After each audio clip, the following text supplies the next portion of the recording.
want to talk about in this video is stealth camper vans. What's it all about, stealth camper vans? I've recently been speaking to an insurance company about redoing my insurance on my van, and it's cheaper if you have it registered as a motor home. But there are some companies out there that will actually insure your van as a camper van, even if it's not registered with the DVLA as a camper van, so you can still get cheaper insurance. And as I was speaking to the insurance company, they was telling me that the statistical facts are the most stolen vehicle in the UK is a van, and the most broken into and vandalised vehicle in the UK is a van, and it's a white van, and it's a WEG van. So if you're creating a stealth camper van that just looks like a van, and even if it's not white, still looks like a van, statistically there's more chance of it getting broken into than it being looking like a camper van. And then the whole thing about stealth camping. So what's the advantage of stealth camping? So people will say, well, I can camp anywhere, nobody will know that I'm in my van. But I can camp anywhere in my van that looks like a camper van and is registered as a camper van. But even if it just looked like a camper van, I'd still be able to camp in all the same places that somebody in a stealth camper van can park legally. So are you saying that you want to build a stealth camper van so you can camp in it places where you're not allowed to camp? Don't know, it's a question. But that must be the only sort of reason. But the limitations of having a stealth camper van are quite interesting as well if you think about it. The thing we love about our camper van more than anything is getting out into the countryside, some beautiful places either in the UK, Yorkshire, any of the national parks, or even the amazing west coast of Scotland. And we can sit in there, we can get up there, drive overnight, get in there, and in the morning open the curtains, lay in bed and have the best view in the world. One you can't buy, we say, because you're not allowed to build houses in these places, and if you was allowed to build houses in many of these places, you'd never be able to afford them. They'd be stupid price. But the advantage of having a camper van is you can go to these places and you have that amazing view. And then you can have a meal in the camper van, and you can be self-contained in your camper van. But if it's a stealth camper van, particularly if it's a full stealth camper van and it's got no windows, you're basically in a box.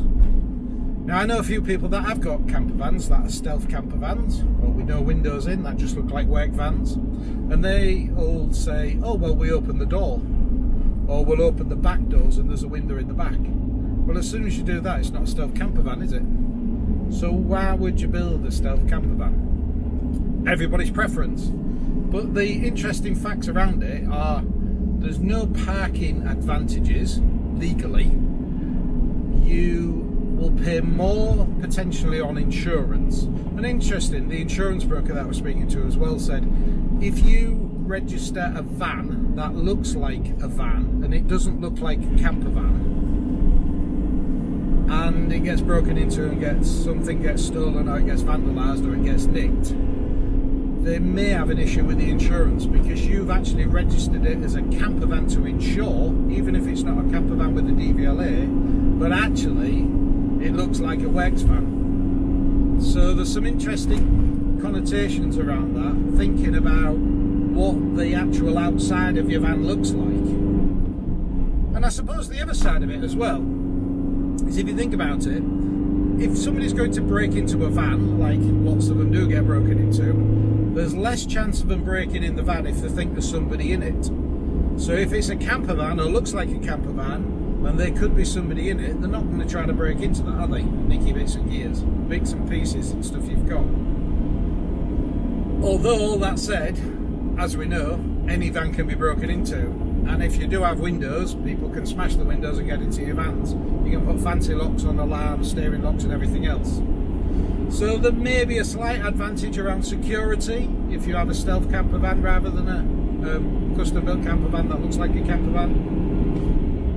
But it's something to consider if you're thinking of buying one. I personally don't think there's really any advantage of having a stealth camper van, and there's some disadvantages in relation to insurance costs, insurance, where you can park it, and the experience of actually being in that van as well. If you're wild camping and you're in middle of nowhere, or even if you're in a village or on the outskirts of the countryside, I've only ever had anybody, well, I've only ever had the police knock on my van once, and that was many, many years ago when we had a transit van as a camper van, and that was like a stealth camper. It was actually a Wex van. It didn't have any writing on the side. It just basically had a pop-up kitchen and a bed in the back. And the police knocked on the van because somebody had seen the van and thought it was suspicious, and they'd had a number of burglaries around the area where people were leaking push bikes. So potentially a stealth camper van could look more suspicious. It could be used for criminals to go robbing houses or nicking things. And interestingly, particularly around this area that we know quite well, there's been a number of quad bikes stolen. And they believe that it's people going around in vans that literally pick up the quad bikes, put it back in the van and drive off.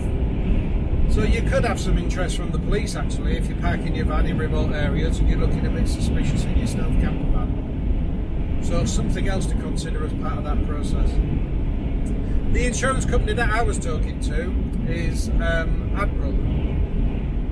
And I also spoke to Adrian Flux and to Churchill, and they all had the same sort of idea around you can register a van as a camper van even if it's not registered with DVLA, but it needs to be a camper van, it can't just be a van. And they said you should take some photographs of it and just keep them as a log to show what it was like when you insured it, and explain to the insurance broker that it may look like a stealth camper van, but it is a camper van.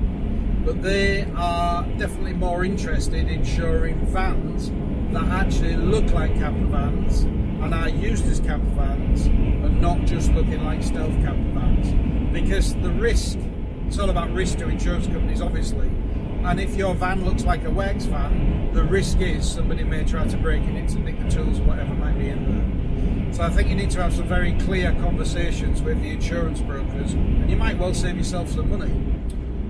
Also, if you fancy staying on some campsites on the odd occasion, if you have a van that just looks like a Wex van, some campsites will actually let you on there, which is an interesting thing, isn't it?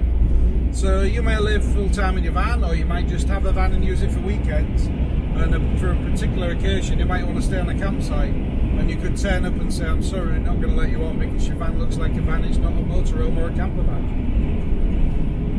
Lots of things to consider, but I'll be interested in what you think about it. So as before, comments below. And what's happening with this selection of videos all about building camper vans is that many people are putting comments below of advice and guidance and other channels to check out and places to buy your bits and pieces, and that seems to be going to be really useful for people as like a library of contacts that people could check out. So thanks again for watching, and we'll see you on the next one. Bye.